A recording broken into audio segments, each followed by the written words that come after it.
You're now listening to Mixed Mental Arts with Brian Callen and Hunter Motz. Who the hell do you think you are? The Law of Jante and Scandinavian Jealousy by Martin Totland. I come from a city in Norway where the Norwegian Department of Justice recently greenlit a quintupling of highway tolls for when the air quality is below a certain threshold. As an effort to combat air pollution by coaxing people to leave their cars at home and choosing public transportation instead, it's admirable. However, since highway tolls will now probably hit $26 on each passing, you would predict rioting in the streets over this exorbitant pricing, air quality be damned. But this is not the case.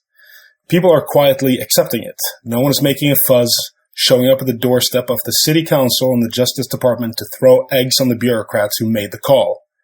The only exception so far is a small protest group trying to gain momentum by convincing drivers to leave their easy passes at home to force the toll collection agency to manually send out bills. The idea is to create enough paperwork at the agency to stymie the toll increase. In reality, this protest will likely fail. Most Norwegians would rather quietly bite the bullet instead of sticking out by making noise and protesting. This is telling of the Norwegian mindset and how we generally prioritize the collective good over the individual. Another example is our tax system. Compared to America, Norwegians pay high income taxes and we don't complain about it. We would rather have good public schools, free healthcare, and well-maintained highways for everyone than individually hoarding our money. As a side note, the Crown Prince Håkon Magnus and his wife, Princess Mette-Marit, were roundly criticized in the media for their decision to send their children to a private school. How could they? Norwegian schools are good enough, even for the future King of Norway. Therefore, we don't really have politicians running for office on a platform of lowering taxes. Norway even has what's called a toppskatt, or a top tax, that kicks in over a certain income threshold, where those affected automatically get slapped with a much higher tax rate. For most of its history, Norway was a close-knit agrarian society where people lived in harsh conditions and close contact with nature year-round. People depended on cooperation to best survive and thrive. During the Viking era, before the country was unified and converted to Christianity by King Olav den Hellige, or Olav the Holy, Norway consisted of smaller kingdoms that was often at war with each other. This outgroup hostility necessitated in-group loyalty, and if you wanted to be successful in plundering and pillaging the village 3 fjords over, teamwork was necessary. There was no room for the selfish prick who wanted to make things about himself and steal the attention. Consequently, Norwegians have an ingrained cultural mindset that prioritizes the best outcome for the group, considering the outcome for the individual second. This holistic attitude is still with us today, despite 4 or 5 decades of rapid economic growth, mostly due to the discovery of oil and natural gas in the North Sea, and also the assimilation of more cosmopolitan, multicultural attitudes. This holistic view has a bitter corollary, though, and it's called Janteloven, or the Law of Jante. The term originated in a 1933 book by the Danish-Norwegian author Aksel Sandemose, but has since become more well-known for describing a quirk in the Norwegian mindset. Never think that you're anything special. Never think you're better than anyone, and don't draw attention to yourself. About his book, Sandemose said that the fictional town of Jante is meant to reflect his Danish hometown of Nykøbing, but the people and their bitter jealousy, quote, might as well be from Arendal, unquote, a Norwegian town very much representative of all Norwegian small towns. In 1955, the author remarked in an annotated version that people from towns all over Norway recognized themselves and their neighbors in the book. Tellingly, with his work, Sandemose didn't invent these attitudes and gave them to his characters. Instead, he captured what was already in the Scandinavian culture. On the positive side of our holistic mindset, you have the Norwegian Prime Minister Erna Solberg speaking earnestly in her New Year's Eve address to the people about the importance of helping our new countrymen, the refugees coming into the country as part of the migrant crisis emanating out of the Middle East over the last couple of years. On the negative side, you have people ending friendships because one part was, quote, bragging too much, unquote, on social media and generally taking up too much space in the room. This is something that actually happened to me. A friend of 4 or 5 years that I spent a lot of time with slowly faded away from my life.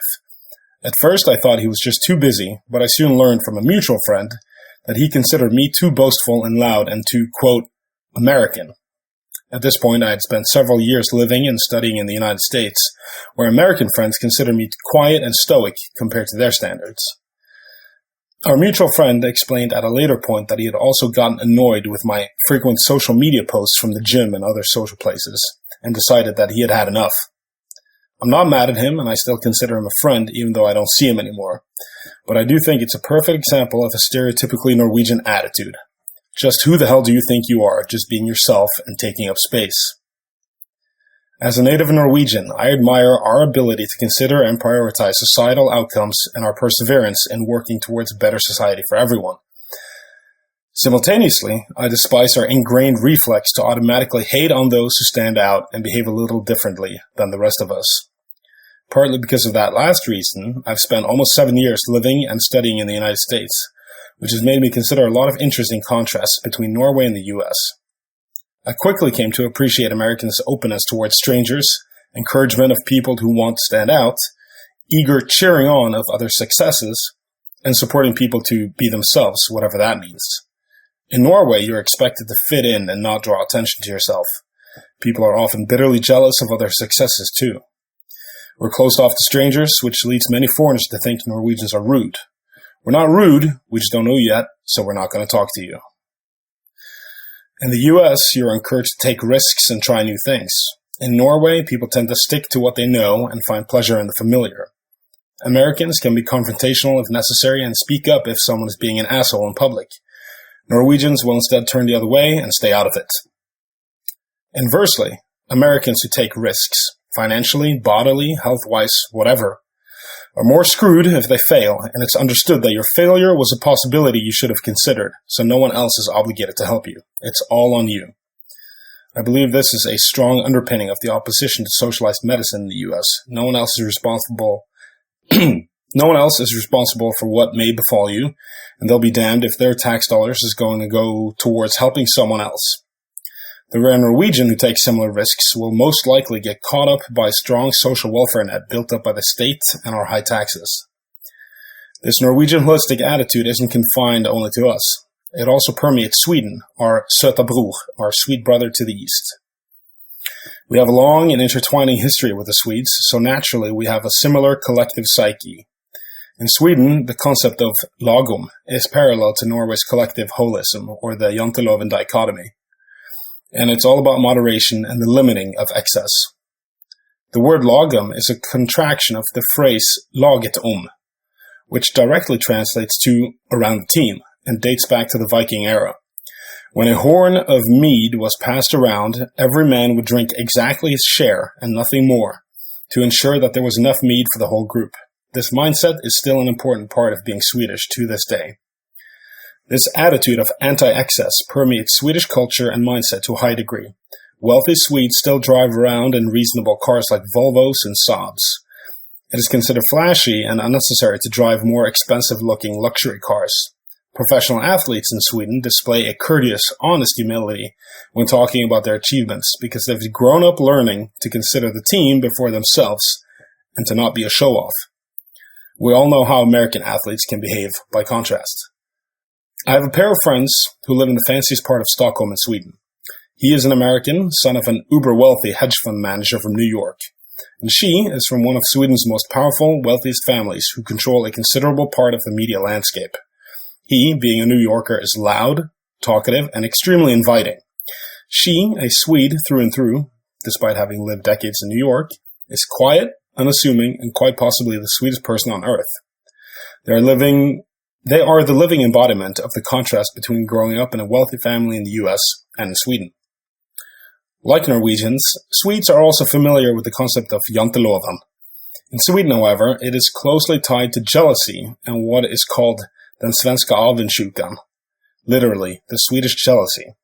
It is common and well known, yet rarely spoken of, and according to this Slate.com piece, it isn't like normal jealousy that could motivate you to act.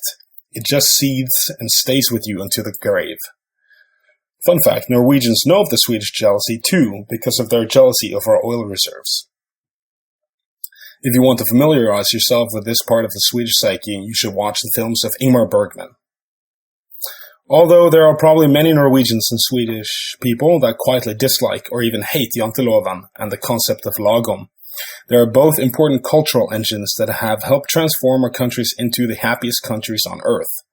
Both countries routinely place in the top 5 rankings of living standards and happiness, and are often viewed with envy from around the world for our social welfare systems, free education, generous parental leave policies, public safety, free healthcare, low unemployment, high salaries, and environmental stewardship. We may prioritize the collective good over individual welfare, but it turns out that makes for a nice place to live. With such an old and established culture, Norwegians and Swedes are careful about making any dramatic changes that could undermine what we have built. But I do wonder if it's possible to create a society that has the best of both worlds. Can we have benefits of Sweden's strong sense of community without the more oppressive aspects of janteloven and lagom? Can we have Norway's strong social welfare programs and free education while still encouraging individuals to stand out and be themselves? Many of us who have spent time in America found ways to blend the best of both worlds. In the end, we should preserve the best of our culture while looking for ways to borrow from others. That's what idea sex and mixed mental arts is all about. You've been listening to Mixed Mental Arts with Brian Callen and Hunter Motz. For more information and past episodes, please visit briancallen.com and mixedmentalarts.club. Also, be sure to follow the show on Twitter at Mixed Mental Arts. Until next time, bye-bye.